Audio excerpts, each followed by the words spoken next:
তেল সংকটে সারা বাংলাদেশ।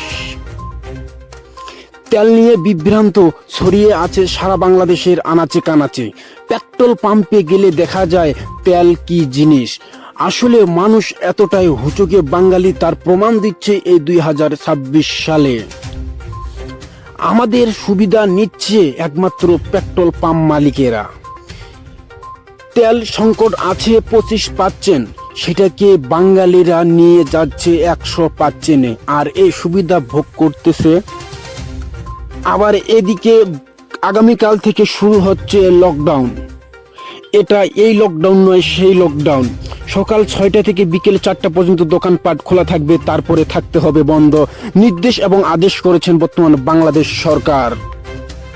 কি হতে চলেছে বাংলাদেশে, আর কি হবেই বা বাংলাদেশে, কেমন বাংলাদেশের পরিস্থিতি দাঁড়াবে, আমরা সবাই আশঙ্কিত, আমরা সবাই চিন্তিত। সারা বাংলার মানুষ কি অবস্থায় দাঁড়াবে আমাদের এই প্রিয় সোনার বাংলাদেশ, যেখানে একের পর এক অভাব অনটন চলছে। কৃষক পাচ্ছে না তার ন্যায্য কৃষির মূল্য। কৃষককে কিনতে হচ্ছে সার, তেল এবং কি যাবতীয় আসবাবপত্র অনেক মূল্য দিয়ে, কিন্তু বিক্রি করার সময় কৃষক পাচ্ছে না তার মূল্য। আর এদিকে যে বস্তুটি কিনতে যাচ্ছে কৃষক, সেটিতেই চড়া দাম ধরা হচ্ছে। কি হবে বাংলার পরিস্থিতি? তারেক রহমান কি পারবে এই পরিস্থিতিকে কন্ট্রোলে আনতে? তারেক রহমানের মুখের দিকে তাকিয়ে আছে সারা বাংলাদেশ, সারা বাংলাদেশের জনগণ। বাংলাদেশ কি অবস্থায় আছে, বাংলাদেশ কোন অবস্থায় দাঁড়াবে, তা নির্ধারণ করছে তারেক রহমানের উপর।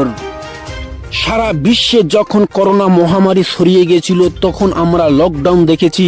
সে সময় আমাদের শিক্ষা ব্যবস্থা থেকে শুরু করে কর্ম ব্যবস্থা সবকিছু হারিয়ে ফেলেছে বাংলার জনগণ।